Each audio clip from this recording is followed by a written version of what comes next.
Hey, what's up everybody? True Boxing here. Thank you for coming back to Get Hit with the Truth. So today we are doing the DAZN preview for Saturday.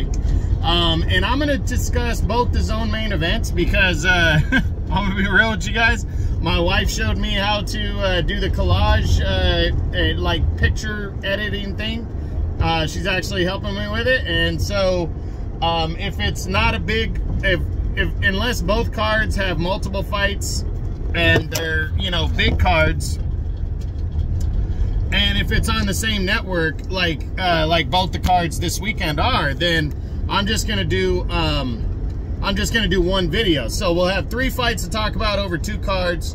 The Michael Conlan Jordan Gill fight, and then the Ryan Garcia Oscar Duarte 2 fights on that card that I want to talk about. So let's, before we get into that, if you could smash the like button, leave a comment, subscribe to the channel.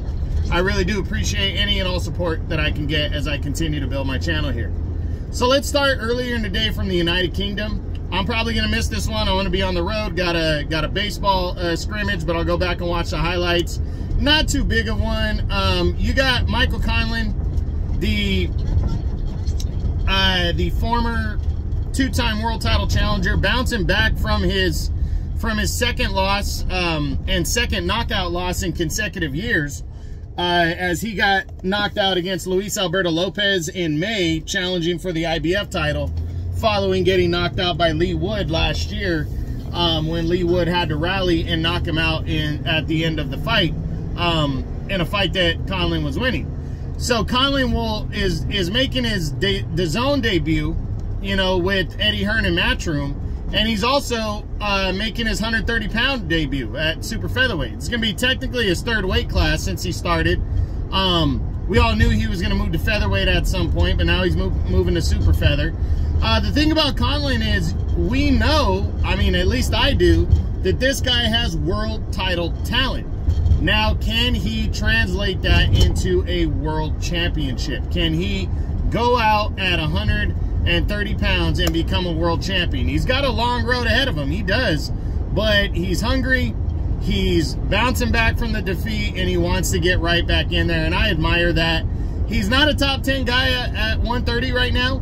After this victory, he won't be a top 10 guy if he gets the victory. Jordan Gill's a guy that Conlan absolutely should beat and should look good against. And that's going to take place earlier in the day. The main event probably be, if you're on the West Coast like I am, it's probably going to be early afternoon between 2 and 3 o'clock area. So check that out on DAZN earlier in the day. Conlan and Jordan Gill in an all-UK battle. Conlan's debut at 130. Then we move on to a pretty good doubleheader on DAZN. Now, there's other cards. DAZN always brings a lot of fights on their undercards, but this one is interesting. Let's start with the doubleheader. We know Ryan Garcia is in the main event. We'll get to that, but the co-feature, O'Hara Davies, who is the #1 contender in the WBA right now at 140 pounds, is going to be taking on former world title challenger Ishmael Barroso for the mandatory WBA title shot on the line against Rolly Romero next year. And I'm glad the WBA ordered this, because Rolly Romero filed a medical exemption, but back in June, Rolly Romero got a controversial 9th-round TKO victory over 40-year-old Ishmael Barroso. He went in a solid favorite. Barroso was outworking him, hurt him a couple times, but Romero was staying in the fight. He just couldn't, he just wasn't ahead. And then in those last few rounds right there, before the controversial stoppage in the 9th, you know, Romero had started landing better shots and actually had hurt Barroso. And he did hurt Barroso in the 9th round. I'm not going to say he didn't. But the thing was, is Barroso was still throwing punches back, and he definitely did not look like he was out on his feet. And the referee jumped in way too early and stopped that fight. And it was a burn. It was definitely a burn towards Barroso, who's a guy who's had to wait and wait and wait for a world title shot. And I just thought that was completely unfair. And I was pretty, you know, upset, as a lot of people were, about the decision right there by the referee. But and O'Hara Davies was the mandatory challenger. So he was supposed to get the next shot.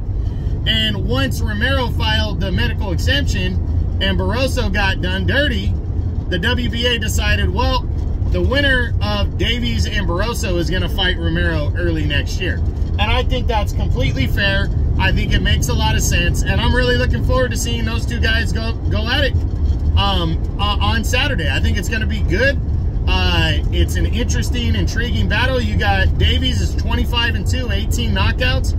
Only 2 losses in 2017 and 2018 to Josh Taylor, who stopped them, and to Jack Catterall, who beat him by a unanimous decision. Those two, top 5 junior welterweights still right now. So no shame in losing to those 2 fighters. And then Ishmael Barroso, 24-4, 22 knockouts, has his 4 losses. 3 of 4 came between 2016 and 2018. He lost 3 out of 4 fights against decent competition at some point. And then the controversial loss to Romero here, you know, in his last fight. So, you know, it's going to be an interesting and intriguing battle right here. I'm really looking forward to it. You know, putting me on the spot, I'd say O'Hara Davies can outwork Ishmael Barroso, but I think it's damn near close to a 50-50 fight after the way Barroso fought Rolly Romero. He's fearless, he's hungry, he's 40, and he wants a world title shot, and Davies wants his first crack at a world title as well. I'm going to go out on a limb and pick the younger fighter in O'Hara Davies, but I will not be surprised at all if the hard-hitting Ishmael Barroso pulls this victory off. And that's going to be a good 12-round final eliminator in the co-feature. Don't sleep on that.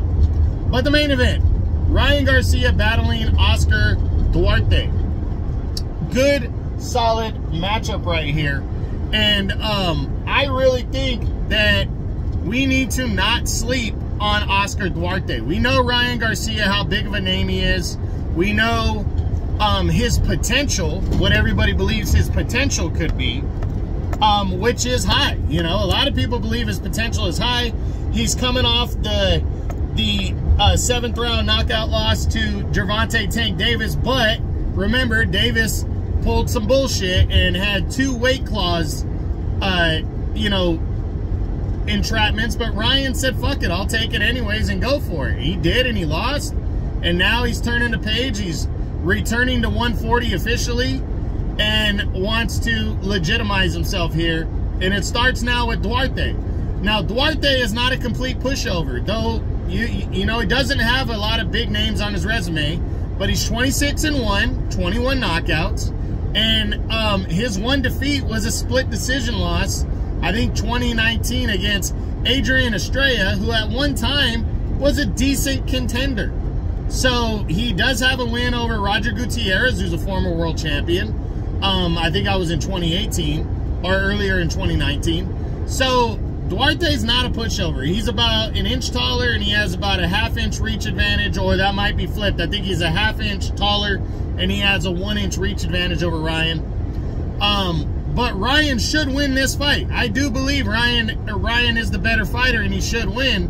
But I hope Ryan's not going into this fight the way Alexis Rocha went in against Giovanni Santillan. You know, Rocha went in as a #1 contender and the name, and it looked like he was expecting, you know, looking at Giovanni Santillan as just the opponent, and Giovanni Santillan put hands on him and beat his ass. So I don't think Ryan's going to look at Duarte this way. I think he's focused on his opponent in front of him, and I think he's going to break down Duarte and stop him, or at the very least get a deserving and convincing unanimous decision.